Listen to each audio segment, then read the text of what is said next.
I think we are there. It's Frank Foley again, and I'm doing another one of my fantastic interviews with really generous people who have just decided, they don't know who I am, but they are going to share themselves with me for 45, 50 minutes, whatever it is. So much gratitude for that. And all the people I've worked with already, and this lovely lady that I'm about to talk to. So it's Lilias, is it Ahmeira? Ahmeira. Ahmeira. That's correct. Ahmeira. Okay. We've kind of known each other on the very peripheries of what you might say has known each other for about 10 years, since I've known Kerry, really. And so I know quite a bit about you, but as I've said to, many of the other people I've talked to, one of the things this has brought up for me is how much of the story I have about someone is me filling in the gaps of what, I get some facts, and then, the stories that we make up about people are really fascinating. So this process has been really interesting for me to find out there's always so much more, and, this story is partly right, but then there's so much more. So it'll be fascinating to hear about you today, Lilias. One of the things is that Kerry's been trying to help me, grow this, whatever this project is. And she wanted to get some people on she was like, I'm going to get some people on the list that you need to talk to. And she was, these are dynamic, creative people. And you were one of the people on the list. Do you understand that about yourself? Do you realize that that's, when I say that to you, do you get that's who you are, that you're that kind of person that will be on a list like that someone makes? Yes. That's lovely. As somebody said, how would you describe yourself? And my partner has a very good saying, and that is not one of the herd. Right. I'm not frightened to say things as I see it, and I'm not frightened to challenge things. And if I believe in something, I will passionately 110% go after it. Wow. Therefore, I do tend to be on one or two people's lists, usually for good reasons, occasionally for not so good reasons. That's really funny. Okay, so what I'm interested in is, just for you to kind of tell your story, but I'm going to try and structure it a little bit. So let's take it back. Let's take it back when you are your, early childhood. You're 5, 6. Who are you then? Are you Lilias? Something different, or I was very different. I was very fortunate to have been brought up in Devon in a lovely sort of small farmstead, surrounded by horses, dogs, chickens. We had sort of, you'd walk into the kitchen and there'd be a stray dog that had arrived, or a kitten, or ducks walking through. And we knew that if there was a duck in the kitchen, you didn't shoo it out because it would generally leave you a present on the way out. But right. My childhood was filled with animals and very carefree, and ponies, and it was lovely. And it then, when I was sort of 9 or 10, got completely shattered. And from that moment, Lilia started to evolve of the person you know today. Wow. And my mother became terminally ill with cancer.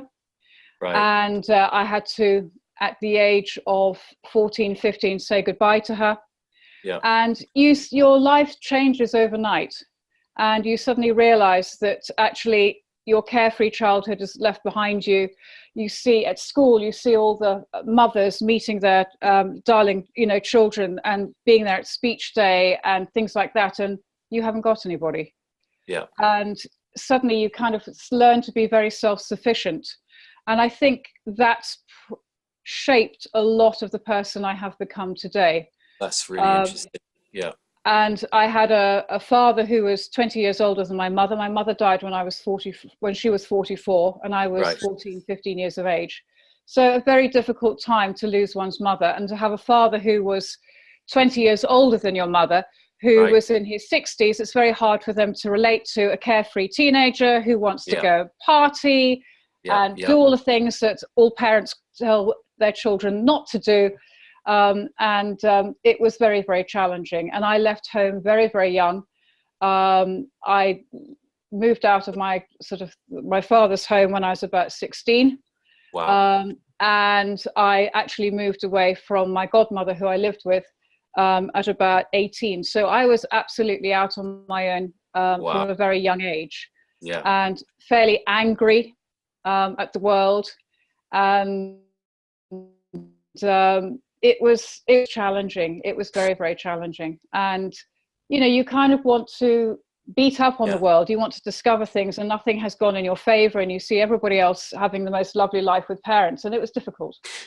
And then I went, I became a fitness instructor. I mean, I've been jack of all trades, so I think I'm finally becoming master of the final one I settled on. But over the years, I became a fitness instructor, I became a chef, I've been an estate agent, so many different things. And I was a psychic for a while. I studied at the College of Psychic Studies, and all have led me on this journey to where I am today. But I think another of the greatest things that shaped who Lilias is today is traveling. I got fed up with everything, and as most young people do, packed a rucksack and said, I'm off and I'm not coming back for 2 years. And I don't think I've ever been so scared in my entire life of telling everybody I'm not coming back for 2 years, and then getting on that aeroplane and realizing, well, you have to go away now for 2 years. I told everybody. So that was a bit scary. And I went through 32 third world countries. Wow. And I've traveled through places that you can't get through today. Wow. And it was very interesting because I was in, I've been in parts of Bolivia that you can't, you know, at the time were under martial law. Yeah. I've been right up through into Kashmir and Ladakh, and you can't get up there now. There's so many places. I've been very, very fortunate. And you learn that actually life isn't a bed of roses. And you learn that some people out there have very little and are the most full of wisdom and kindness and generosity. I mean, you would be traveling, you might be sleeping in somebody's, you know, hayloft, and they would share with you the food that they had, which was probably just lentils or something really simple.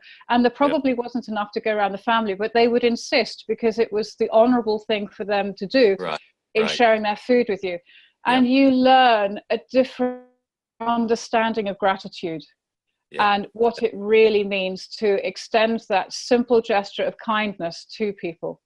Lilias, I've got so many questions. I need to jump in because I just want to, because there's going to be too many for me to catch up on. So hold on a second. Let me just clarify a couple of things. So just quickly, were you traveling on your own when you traveled? The majority of that. I traveled for a little bit of time with Encounter Overland, which was a organization 30 years ago that you went around in Bedford trucks. But a lot of it, and that was through some of the parts of Africa that were absolutely no-go zones for a girl on your own. But a lot of it was on my own. And you are never on your own. That's the other thing that's fascinating. When you travel on your own, you never are, because you always meet up with people who you travel with. Some are wonderful, some are, you're there doing them a favor because you can see they're totally ill-equipped to be in the situation they're in. And it's just this wonderful rich pattern that creates this tapestry of who you become.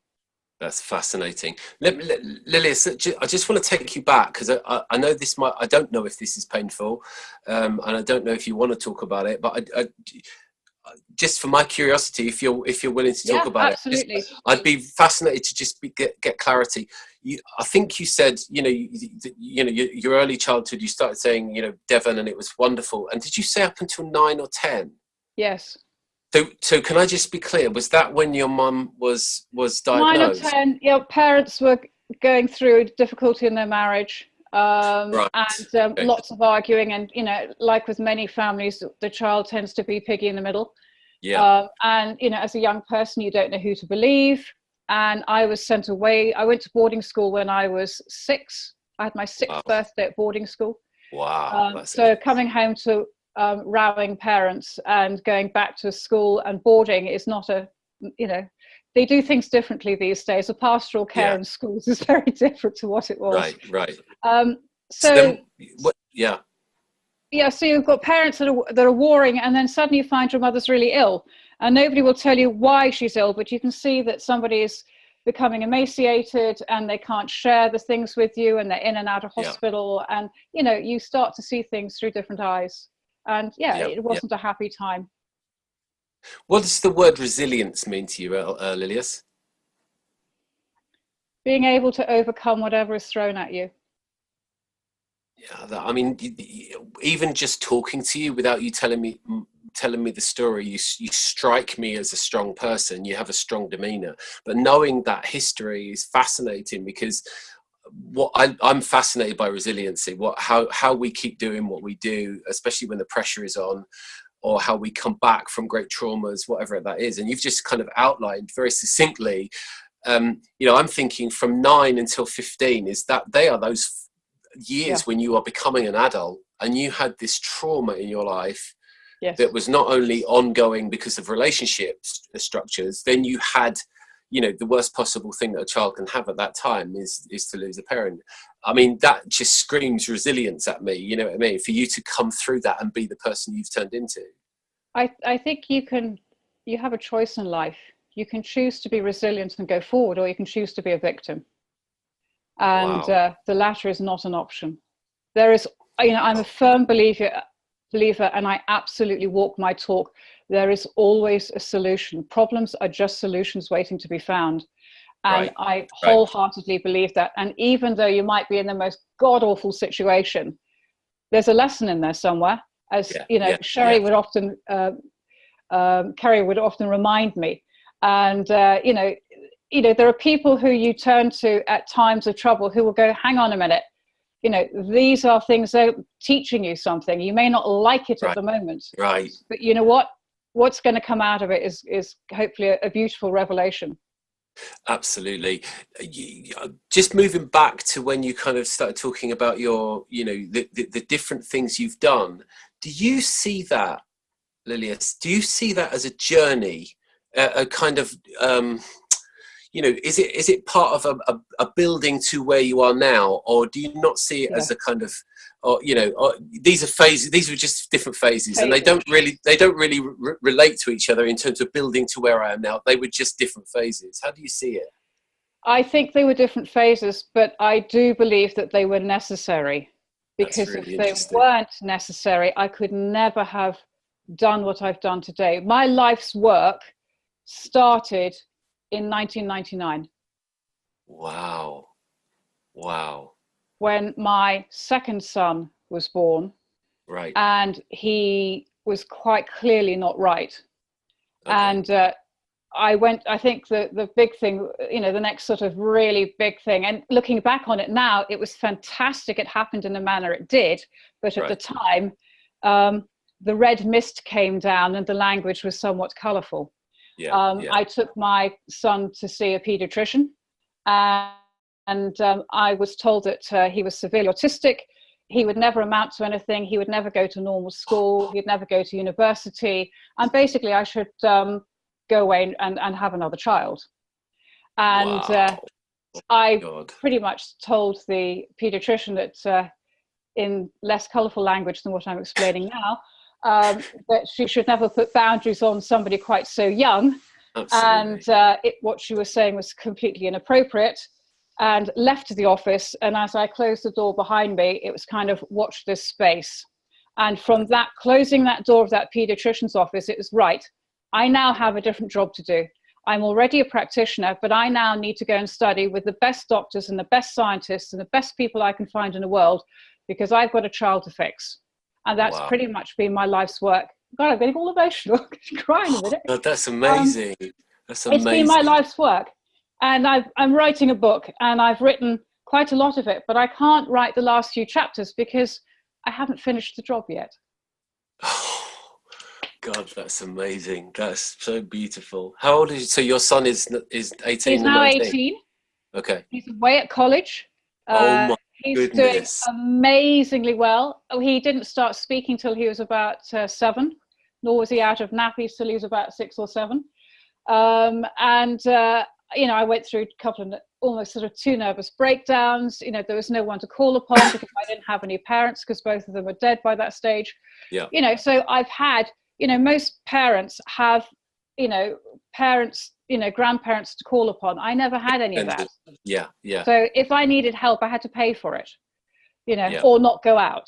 Right. And so it's been a very, very tough journey, but it's been a very beautiful journey, because I have learned so much, and I have shared everything that I have learnt to help my son go forward with as many other parents with children who are facing the same difficulties. And I think because I've lived it, I'm able to reach people in a different way. I understand what it's like to be up every single night, month after month, to change the sheets 2 nights, you know, or 3 times in a night, to wipe excrement off the wall.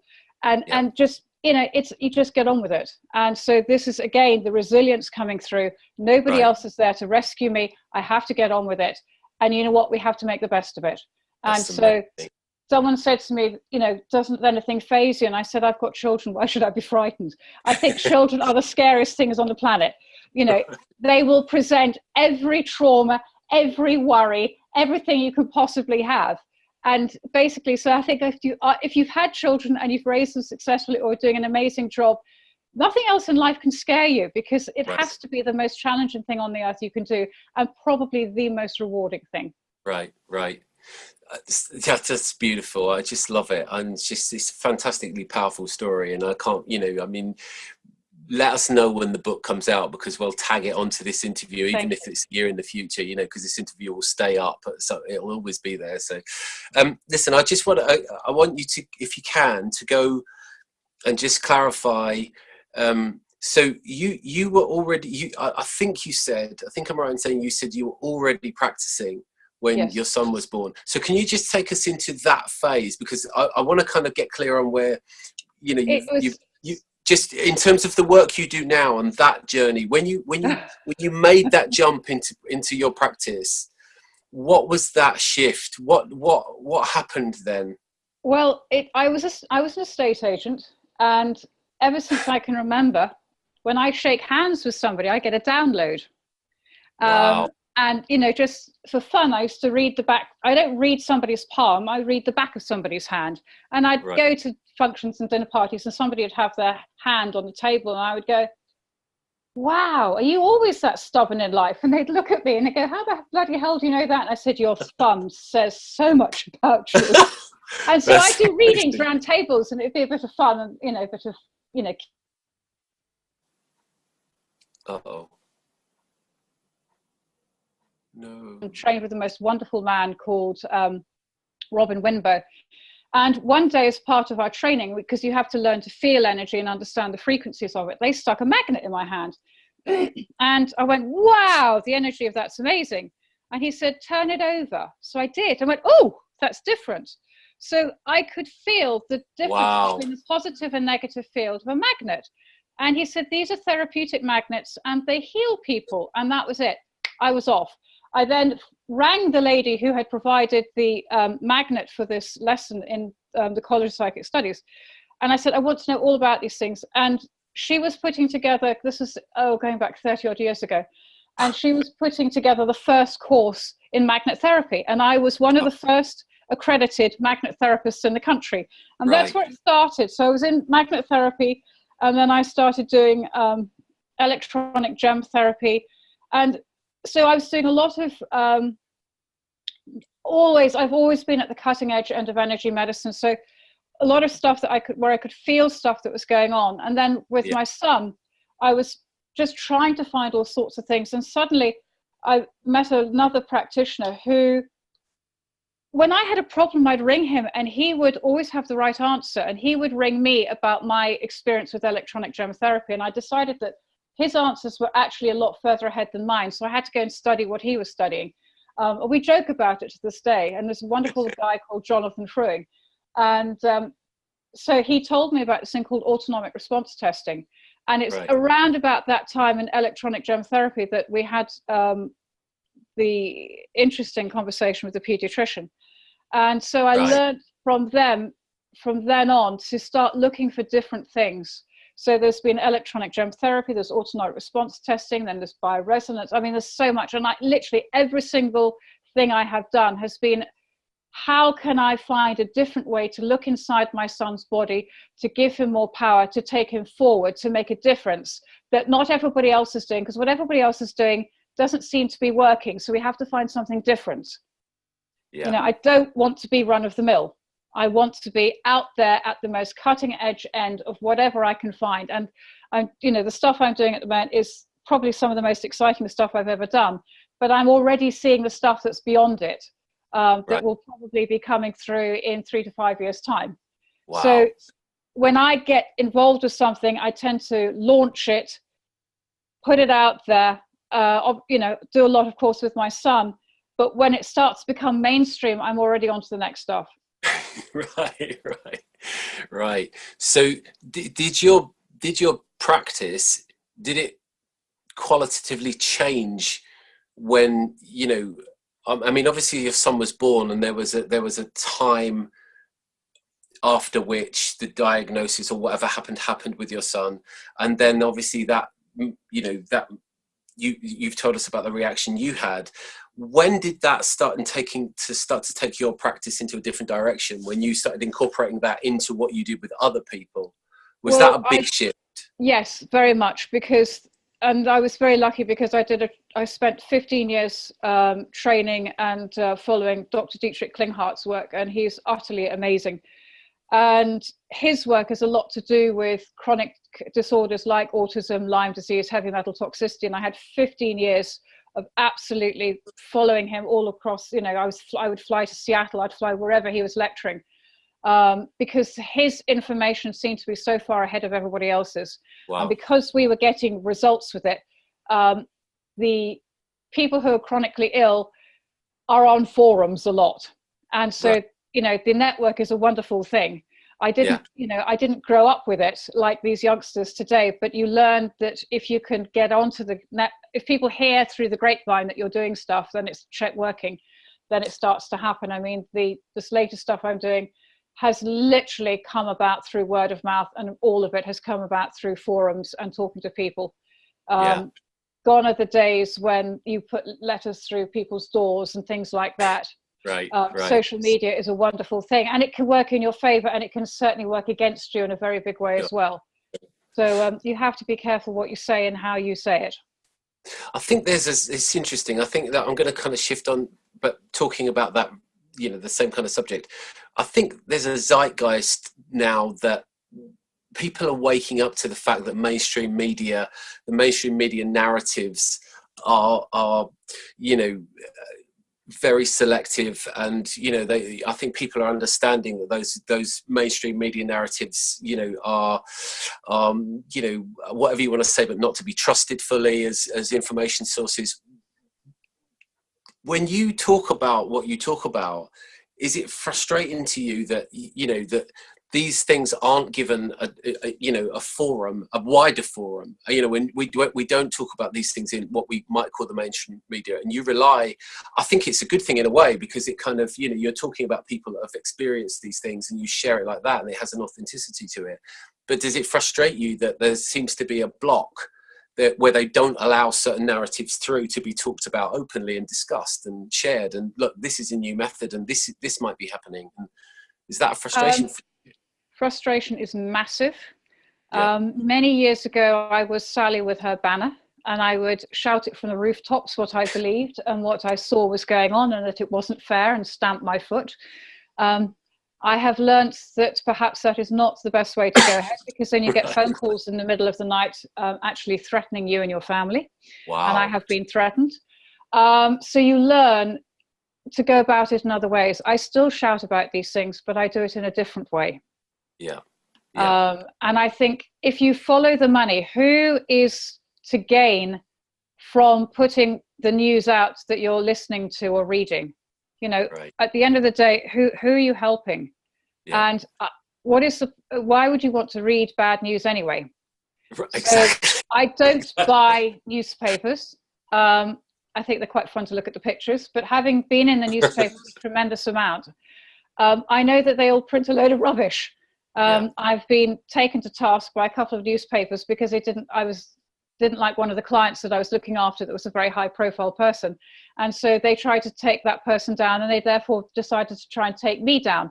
And, there was not a grain of truth in anything that they had written, but you can't go after them and go, actually, you can't say this, because you just give them more headlines. And so you learn to change the world in a quiet way in a different in a way that's got foundations and roots. I mean, there is a huge amount of movement in so many areas that we want to shout about that is quietly making the changes. People are not vaccinating in the same way that they used to. There are a lot of people now asking questions that wouldn't have asked before.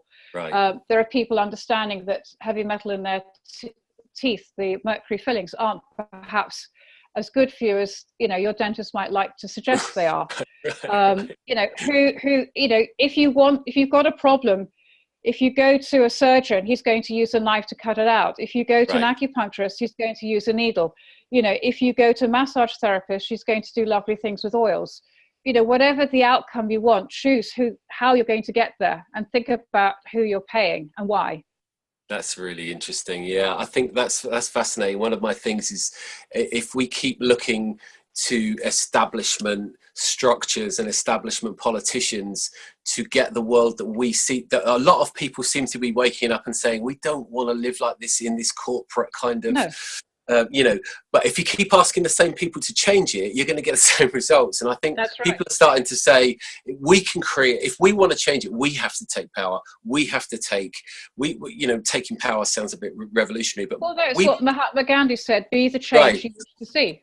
Absolutely, absolutely. And that means maybe I can't change the world on my own, but maybe we create small networks of people, and we talk about harmony, and we talk about joy, and we talk about human things like connection and just listening without any judgment and that kind of thing. Yes, and absolutely. then maybe we lay seeds that, you know, grow into something in our lifetime. You know, that's amazing. Listen, Lily, I'm gonna throw some questions at you. So we're going to change tone slightly, and we're just going to see where we go with this. So, the first thing I'm really interested in, or the first thing I want to give to you, is something that I'm interested in, which is I've along the lines of what we've just been talking about, really, because as a kid I was really confused, and I used to speak to my extended family members, and I'd say, I don't understand, I can't work out. As far as I can see, there's no one controlling humans apart from humans. It seems to be our world. But so many people are unhappy, and I couldn't square that. I couldn't work out why there were lots of unhappy people, but we were in control of the system. I didn't get it. So I would say, you know, why can't we be happy? I didn't understand it, you know. And I've followed that right the way through my life, and it's turned into fascination with what makes us thrive and what makes us glow, whatever word you want to use, flow state, shining, flourishing. What is that for you, Lilias? What's you know, for you personally, or for you, whatever way you want to answer it, what's human flourishing to you? What is it when we thrive? For me personally, when somebody says something can't be done and we find a way to do it. Oh, that's lovely. I love it.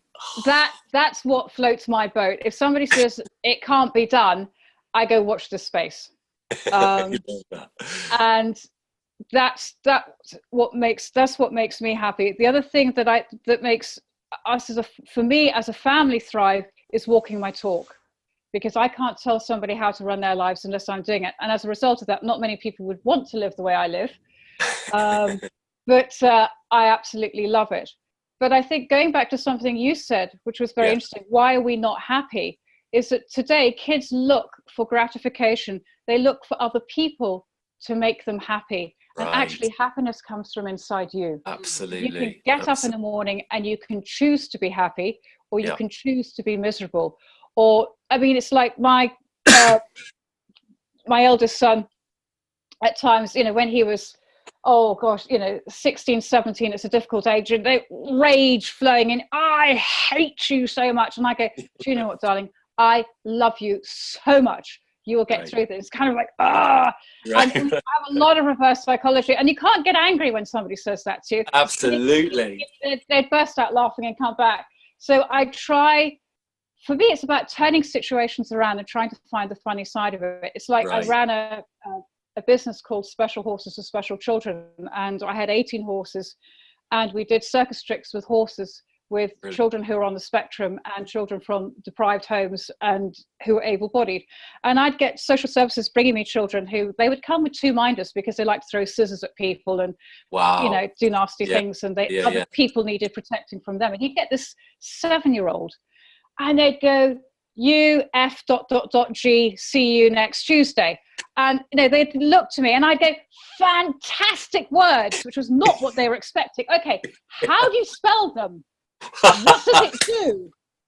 Where is it? What is the action here? And, you know, you can see this little person backing off as fast as possible because that was not the result they were wanting. The social workers were basically going, oh my God, we weren't expecting that one, and brilliant. And the language just didn't happen very often because they knew if they said it, they had to spell it, tell us what it was, where it was, what the action was. And that wasn't nearly as much fun or the reaction they were hoping for. So it's about, to me, thriving, being happy is how can you make the best out of any situation? I love that. I just, you know, that really resonates with me because as a person that's struggled with expectations and, you know, just self-imposed stress of trying to be perfect and you know, the last couple of years has been a real journey for me. You know, I say it's been a 49-year epiphany, but, you know, coalesced down to the last couple of years when after my dad died and everything. And it's really funny what you said. I just absolutely love, because in September, you know, the summer was over and it is that time where you're kind of looking towards winter and thinking, oh my God, that happens to me every year. And I just thought, you know what, I can't live like this anymore. It was a day in September and I just thought, I just refuse to be unhappy anymore. I can't live like this. And for me, it was a process of I've always been very physical. I'm quite a big guy. So I just got a program of getting physical, and I started doing gratitude. I started doing meditation, mindfulness, and it's completely changed my life. It's just, you know, I mean, I've always, the thing is, it's wrong to say that because it's not changed my life. It's made me wake up to my life because I was always there underneath. Yeah, but I was there underneath all the time. I just had a lot of stuff going on in my head. You know what I mean? I love what you said about it being a choice. And listen, anybody that's watching, just have a look back at that last couple of minutes, because Lilias talks with great passion and strength. And it might sound, if you're really struggling, it might sound like it's not true, and it might seem not true for you. But try it. Just make a commitment right now that you are going to just live the life you want and find a way to do it. Just make a commitment. I'm not going to be unhappy anymore. There's a great book. Can I just, go, you go. You carry on. Stand in your power. When people are unhappy, they've generally given their power away to somebody. So take it back. Take your power back, stand in it, own it, and don't ever let anybody take it from you. I love that. And be prepared to say no. Yeah. It's very powerful to say no. It's great. Yeah. There's a couple of things that we're really hot on at the moment, and it's like everything is your life.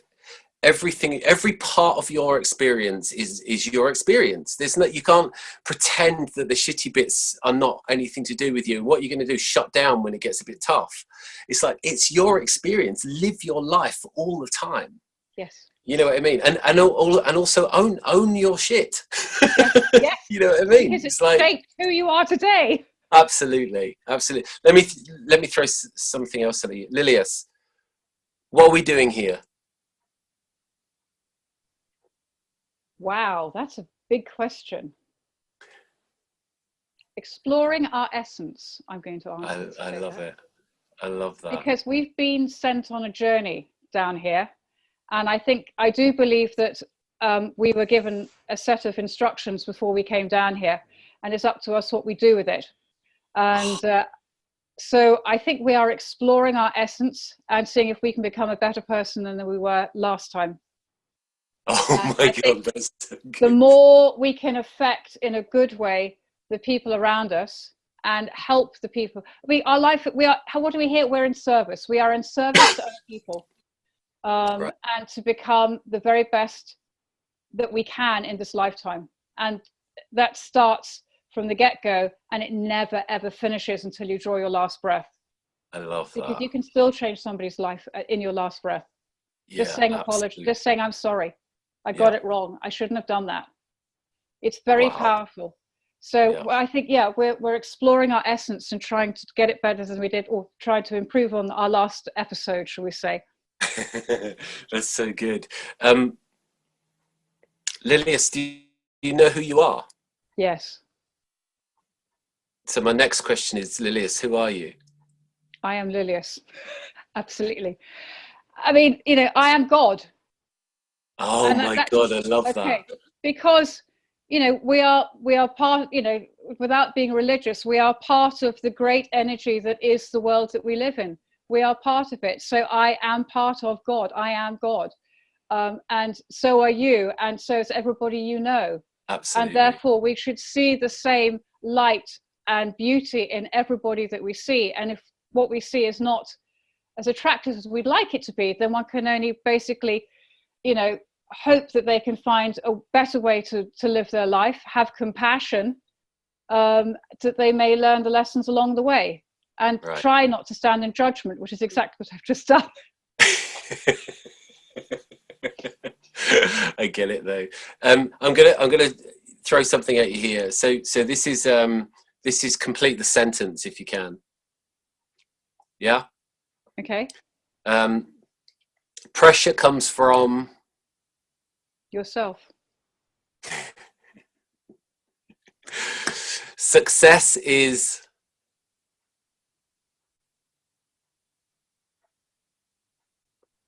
Oh.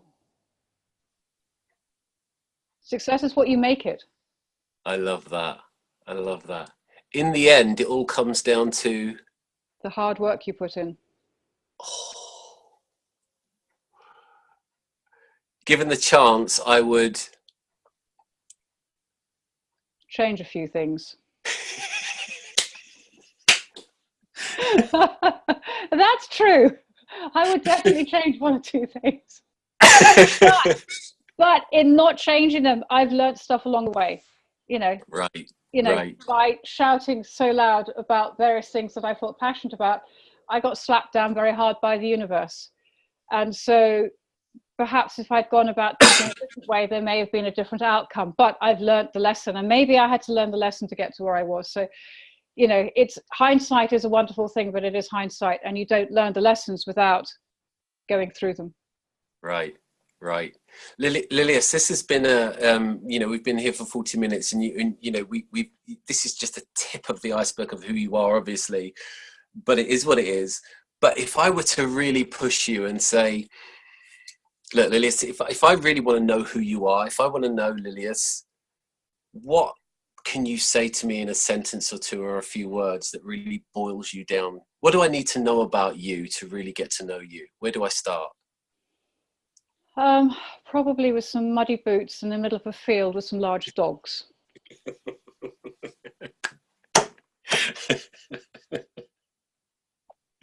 I love it. I love it.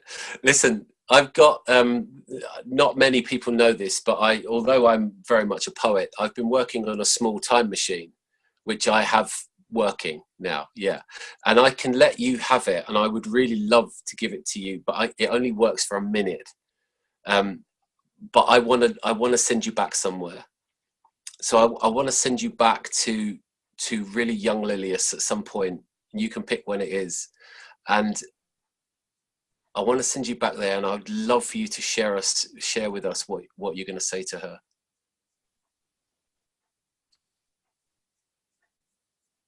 I think I would say to her to have courage and to find the joy that she couldn't see at the time. Wow. Oh man, it gets me every single time. That's just, yeah. Yeah. And do you know what? In my kind of weird Wizard of Oz brain, because we've said that in some alternate universe that kind of happens. Yes. Yes. I think everybody has joy, but sometimes they have to dig deep to find it, and they have to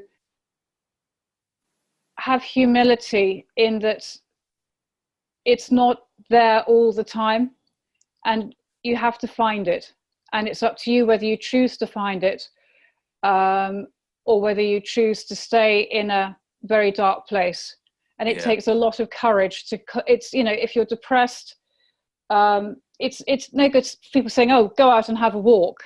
It's inside you, and it's not just a chemical imbalance. It's actually you having to find that joy, having to find the reason to live, having to find the reason to get out there, wear that smile. And it's, other people can't do it for you. Right. And it takes courage to get out of bed, put a smile on your face and go, you know what, today's going to be the day when I make it happen. I love that. I love that. I've got a couple of more for you, but I'm just going to say thank you so much for sharing so honestly. Lilias, is there anything else? Oh, there's lots. There's lots. I'm just passionate about my work, about my family, about the things I'm interested in. I mean, life it's so incredible. I mean, there's so much to learn, and I am a huge sponge for information, and I don't know where it's going to take me half the time. And what I learn, I want to share, and I get passionate about it. But it's also being able to sit back and see things that you've done blossom. I mean, the other day, one of my clients who I saw in America, very, very, very ill young boy who's about 15, and he could go at any time. Right. And now, a few weeks later, or a couple of months later, he's now blossoming. He's trying to talk. He's trying to move in a different way. The dynamics on his family have completely changed. Wow. There's so much more. And through learning and taking yourself into an area that is uncomfortable, that you know nothing about, and exploring that, sometimes gives you a golden nugget that will help someone on another part of the world do something completely different that they never thought they'd have the opportunity of doing. And right. Through discovering something that I knew nothing about, I was able to help somebody, to start to claw back the resilience, the vitality in their life, and to go forwards. And being in a position to change the dynamics in a family or in any situation where the whole family can be more joyful, can be more vital, can have a more cohesive unit, is a tremendous privilege. And I can't get enough of it. I have to keep learning. I have to keep trying. I just want to be the very best Lilias I possibly can be in order to help other people be the very best people they can. And, we get it wrong sometimes, and you have to have humility and you have to keep trying. But I do believe there is always a way. Problems are just solutions waiting to be found. And maybe science hasn't got there yet, but it will. And maybe it's some old wisdom from an old Indian in a tent that we haven't discovered yet. But there's an answer. And, nature is amazing, and her plant force that she's given us that we can get stuff from. There's just so much out there waiting to be discovered, and I want it all. And in this lifetime, I'll do as much as I can. That's superb. That's so superb. Thank you so much. I'm just going to finish on this one thing, and this is going to put you on the spot a bit, but this is going to change tack completely. But if I were to ask you about a piece of music or a song that is meaningful to you, and if you could maybe tell me a little story about why it's meaningful, that might be a nice way to finish. My partner hates my choice of music because it's what I call wrist slashing stuff. I like the Joni Mitchells and the Carly Simons and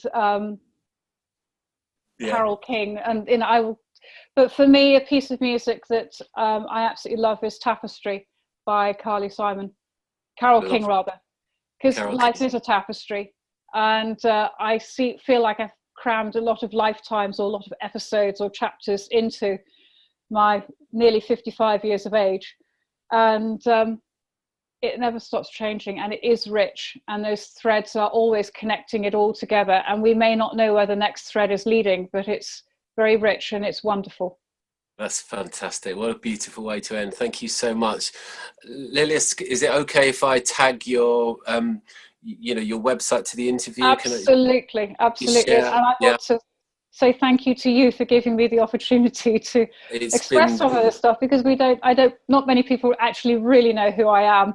And it's Yeah. lovely to be able to share a little of this with you. So thank you for that opportunity. It's been wonderful you sharing it, and you've been fantastic, and I really, really appreciate you taking the time to do it. And you know, I wish you all the best, and hopefully at some point, I don't know, you know, it would be lovely for us to all hook up again, because I know there's a network of people I'd that love used it. to, that you obviously with Kerry and a lot of the others that I Yes. wasn't a part of them, but it would be good to get that group back together at some point. No, it would be a very powerful group. It would be lovely. Yeah, wishing you lots of love, Lilias. Thanks very And to you much. too. Thank you. Yeah, In thank gratitude. you. Thank you. Yeah, Bye. absolutely. Thanks a lot. Bye. Bye. Bye-bye.